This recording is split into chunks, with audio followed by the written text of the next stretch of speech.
Hi everyone, welcome to the Astro Forecast. My name is Audrey.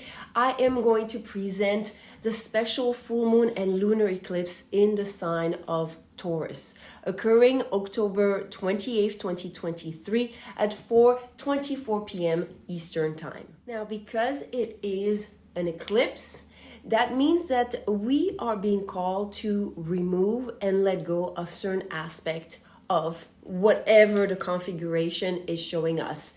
And because the moon is in the first house, this is going to be about certain beliefs about who we thought we were, what is in alignment with who we're becoming, and we're going to dive deeper because there's a lot going on right behind me. The way that I like to present the moon events in particular, or even reading personal astrological birth charts, is to start the story where it starts. And here the story starts with Chiron, the wounded healer. So that means that really what is going to start triggering us for this lunar eclipse is going to be the wound of powerlessness because of the placement of Chiron in those degrees of Aries that speaks of empowerment and initiative. What keeps us from being on our road, on our way to our highest self and highest purpose?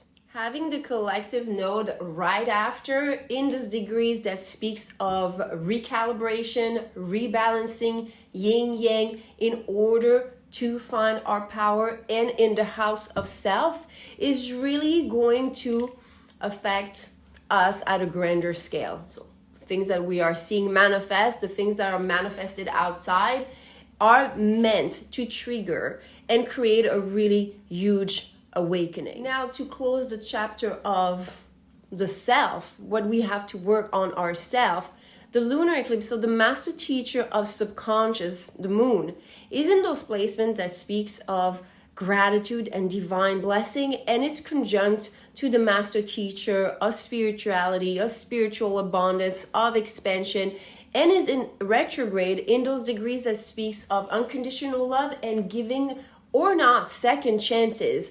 And this whole cluster, really what is being triggered is, are you being valued or not?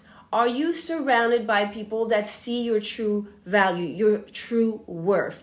And that means that for you to actually see who is meant to be in your circle, you're going to have to see your own light, your own value. The master teacher of growth and evolution, Uranus in retrograde in those degrees of Taurus that speaks of optimism and joy, is located in the second house. The second house is really going to be about your aura. Here it's about the self that you're becoming. You know, it's an energy potential, and here it's right away manifested in this vessel. And that means that your compass, your pendulum, to judge whether you are in alignment with wherever you need to be, in the presence of people that appreciate you or not, in the presence of energy that is supportive of you or dimming your light. You're going to have this energy that is strongly going to make you react. For the ones that like to work with energies, having a pendulum to test any type of lower vibration in your surrounding, but also in a relationship to your food, for example, things that are drawing away some of your energy instead of giving, you can use a pendulum. If it's going clockwise, it's beneficial. If it's going counterclockwise, this is detrimental.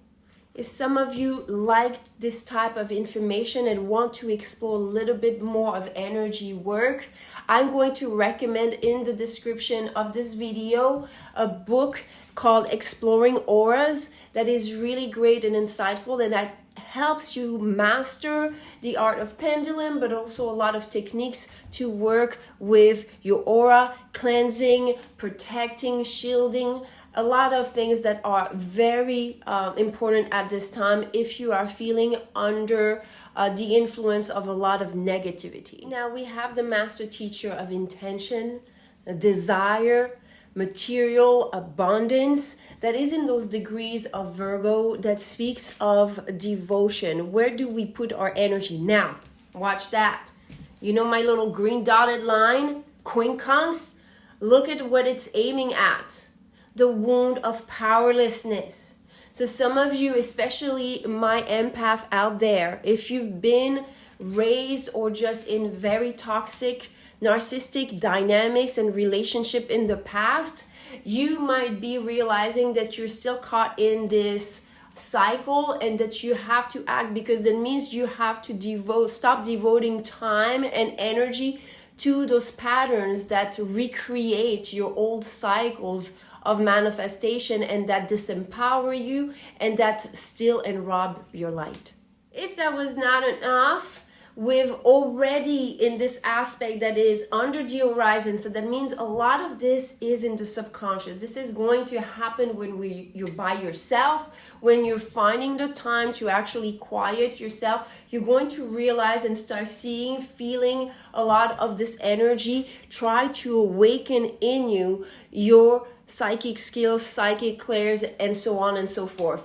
We have, and I added a little SN, which is South Node. We have the South Node, we have the Sun, we have Mercury, and we have Mars in the 7th house, the house of relationship. This is the mirror effect. This is where the one-on-one relationship, the relationship that we have that are not just romantic relationship, are meant to trigger us to witness what are those things that are needed to be released, what are those things that keep on making us feel conflicted, especially those degrees of the Sun, Mercury, and even Mars are very much about realizing some of the underlying intentions and repetitive pattern of duality and conflict. And that means you're going to want to be in a space where, yes, we understand that we're living in a contrasted, dualistic reality, and we have to transcend that. But how are you wanting to, from now on, continue learning? Do you still want to attract strong contrast, conflicts that are going to be drastic and sometimes traumatic? And that means for you to stop learning from a traumatic space and response. You're going to want to make peace. You're going to want to take that space for yourself and find peace with those dynamics. This type of work can be very draining. If you are feeling tired, remember, your energy level is going to show you if you have cords, entities, or any karmic things that are pulling you. Remember, some of you, if you have had trauma, especially with the mother, okay, you share your mother's auric field for the first 7 years of your life. And for those 7 years, you are also in a brainwave state that is very hypnotic and that doesn't allow you critical thinking. So you absorb everything as truth. So my empaths out there and people that have deep trauma, you're going to want to take that space, take that time to really realize and acknowledge what you've been attracted thus far and really start to put a hold on it. I'm going to put some recommendation in the description box as far as what you can listen on my YouTube channel for the music frequencies. Some of you, if you need to learn more about karmic cords cutting, dissolving negative energies, this is why I've opened my meditation temple once again, especially for Scorpio season. We're learning the master skills and teachings of Scorpio. Scorpio very much about learning the shadow work, but that means for you to walk this path of discovering those shadows and facing them and transcending your fears. You want to go in those spaces and in those places where you're fully lit. And that means your aura needs to shine. And a lot of people that have been going through trauma, they have very dimmed light and they keep on working more and more to keep that light. But a lot of are being pulled out. So again, if you need support, because this is a strong energy, please look at the description box. There's also a special giveaway that I'm going to pull the winner at 3 p.m. today, October 26th. If you want to be part of it, please subscribe to the Instagram subscription option. Now, we have Pluto that is squaring this energy and also creating another square with this whole cluster. This is a T-square, one of the most volatile and explosive energy you can find in sacred geometry and astrology, and that means you are literally exploding those mental prisons, but you need to know and face what are those dynamics, what are those patterns, what are those beliefs and those energies. My light workers, shadow workers out there, look, this is in the 11th house. That means all that you're doing for yourself at this time serves humanity, okay? In the subconscious, the collective subconscious, we have the master teacher Saturn of impact, action, reaction, and Neptune, our dreams, our collective dreams, in the retrograde and degrees of Pisces that speaks of ending. So that means we are going to show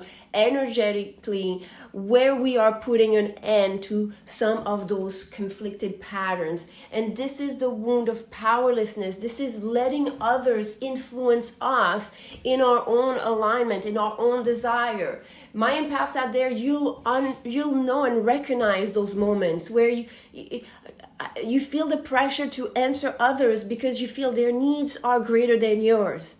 If you still have those patterns, this is where the work's at. If you want to dive deeper with me into the lunar eclipse energy, I'm going to extend this in the Instagram subscription, adding the asteroids. We have some very interesting insights that are coming through. Thank you so much for the ones that have recently placed orders. You know that every order equals planting a tree. This is a cause that I'm very fond of, and luckily the organization that I'm using is actually doubling until October 28th. So for the lunar eclipse, the amount of trees that I'm going to be planting. So again, if that's something that you need, I have a promotion for the lunar eclipse if you want to dive deeper into your own personal chart and look at the work in the light and in the dark that needs to be addressed at this time. Thank you so much. Namaste.